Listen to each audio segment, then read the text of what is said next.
Here I'm back with another video lecture और आज हम जिस चीज़ को डिस्कस कर रहे हैं वो हमारे पास है कंपैरिजन। बेसिकली कंपैरिजन है ये हमारे पास स्केलेटन बॉन और मेटलैंड के ग्रेड्स का, ठीक है। So you can say if in a single way you can say when using either grading system, dosing one or two grades are low intensity and so do not cause a stretch force on the joint capsule or surrounding tissue. Although by definition sustained grade 2 takes up the slack. ठीक है, हमने यही बात पढ़ी थी कि हमारे पास जो ग्रेडिंग सिस्टम है 1 और 2 की इंटेंसिटी बहुत कम होती है पर 3 की थोड़ी इंटेंसिटी ज़्यादा होती है और उसको स्ट्रेच ग्रेड कहा जाता है। लेकिन दोनों में ही ऐसा है, अगर आप स्केलेटन बॉन्ड में देखें या मेटलैंड में देखें, दोनों का ही फर्स्ट टू जो हैं वो लो इंटेंसिटी ग्रेड्स हैं और आगे वाले जो ग्रेड्स हैं वो स्ट्रेच देते हैं, ठीक है, 3-4 से। अब जो 3 और 4 ग्रेड है ऑसिलेशंस का और 3 ग्रेड है सस्टेन्ड स्ट्रेच टेक्निक्स का, ठीक है, जो स्केलेटन बॉन्ड का है और दूसरा मेटलैंड का ऑसिलेशंस वाला है, ठीक है। इसमें उन्होंने ये बात की हुई है कि ये स्ट्रेच टेक्निक्स है, ठीक है, और इनकी इंटेंसिटी सिमिलर होती है in that they all are applied with the stretch force at the limit of motion, ठीक है, उनकी जहाँ तक लिमिट है मोशन की वहाँ तक। डिफरेंस ये आता है कि ये रिलेट कर रहा है टू द रिदम और the speed of the repetition of the stretch force, ठीक है। जो मेन चीज़ है वो यही है डिफरेंस की कि या इनका रिदम, इनकी स्पीड, ठीक है, किस तरह से स्ट्रेच अप्लाई हो रहा है और इनका टेक्निक प्रोसीजर, ठीक है। एक में हम सस्टेन्ड दे रहे हैं, दूसरे में हम ऑसिलेटरी दे रहे हैं, ठीक है। ये मेन आ जाती है हमारे पास चीज़ें।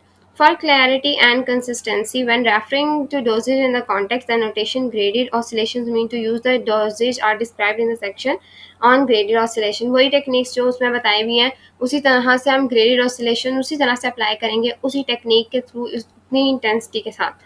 पर इसी तरह सस्टेन वाला जो है उसकी डोज उसी हिसाब से देंगे जिस तरह से उसके ग्रेड्स में दी गई है। अगर आप साथ देख लें तो यहाँ पे हमारे पास बहुत ईजिली उन्होंने ये बात बताई है कि जो हमारे पास सस्टेन के ग्रेड्स हैं वो कुछ ये हैं कि ग्रेड 1 लूजन है, ग्रेड 2 टाइटन है और ग्रेड 3 स्ट्रेचिंग है, ठीक है।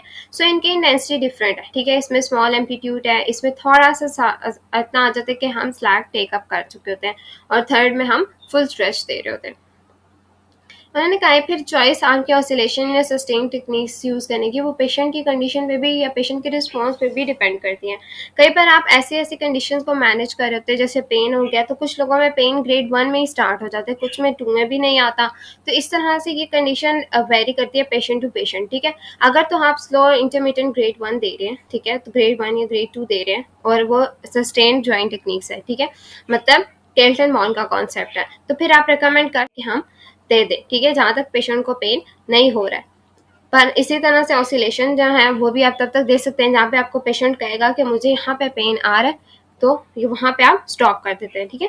When dealing with loss of joint play and thus increased functional range, sustained technique applied in the cyclic manner, हमें पता है, जाहिर सी बात है, अब sustained techniques को जो है हम cyclic manner में recommend करते हैं क्योंकि हम ये कह सकते हैं कि हम ऑसिलेशंस तो नहीं देते पर इसको साइकिल्स की फॉर्म में देते हैं ताकि हमारे पास फंक्शनल रेंज जो है वो हम इंक्रीज कर सकें, ठीक है, क्योंकि यहाँ पे डिक्रीज हुई है।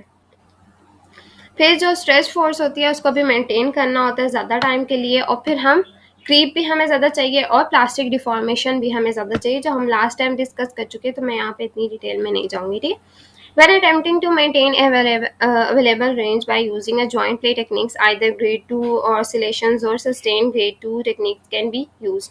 आप जिस तरह से मर्जी चाहें कौन सी टेक्निक्स आप यूज़ करना चाहते हैं आप उसी तरह से टेक्निक्स को यूज़ करके आप ऑसिलेशंस दे सकते हैं, ठीक है। ये हमारे पास सारा कॉन्सेप्ट जो थी वो कंपैरिजन बता रहा था, ठीक है।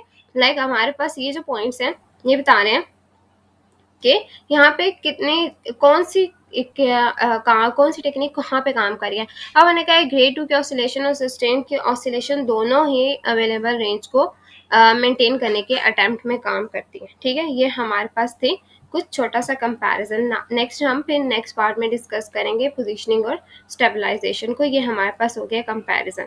एक बार फिर देख लेते हैं, ठीक है। इसमें उन्होंने बेसिकली ये बात बताई हुई है कि ग्रेड 1 और ग्रेड 2 जो होता है वो लो इंटेंसिटी ग्रेड है, ठीक है, लो इंटेंसिटी ग्रेड है और ये स्ट्रेच कॉज नहीं करता। इसी तरह उन्होंने कहा है ग्रेड 2 जो होता है वो स्लैक अप ले लेता है, ठीक है। और जो हमारे पास ग्रेड 2 ऑसिलेशंस का है, सॉरी ये सस्टेन का जो है वो स्लैक अप ले लेता है, और ऑसिलेशंस का जो ग्रेड 2 होता है वो स्लैक के विद इन रहता है। ये हमारे पास एक मेन था जो मिस हो गया था पॉइंट पहले, कि जो ग्रेड 2 का सस्टेन है वो स्लैक अप ले लेता है, और जो ग्रेड 2 की ऑसिलेशन टेक्निक्स है वो स्लैक के जोन के अंदर अंदर रहती है। ठीक है, अभी वहाँ पे स्लैक जोन प्रेजेंट होता है। ठीक है, ग्रेड 3 ग्रेड 4 ऑसिलेशन और ग्रेड 3 सस्टेन का वो सेम इंटेंसिटी का होता है, और वो स्ट्रेच फोर्स होती है। सिर्फ इनका पैटर्न डिफरेंट है, क्योंकि हम एक में ट्रांसलेटरी दे रहे हैं और दूसरे में ऑसिलेटरी दे रहे हैं, ऑसिलेशन है और एक में ट्रांसलेशन है, पर हम बाकी सारी चीज़ें इंटेंसिटी के लिहाज से तकरीबन सेम होती हैं। ठीक है,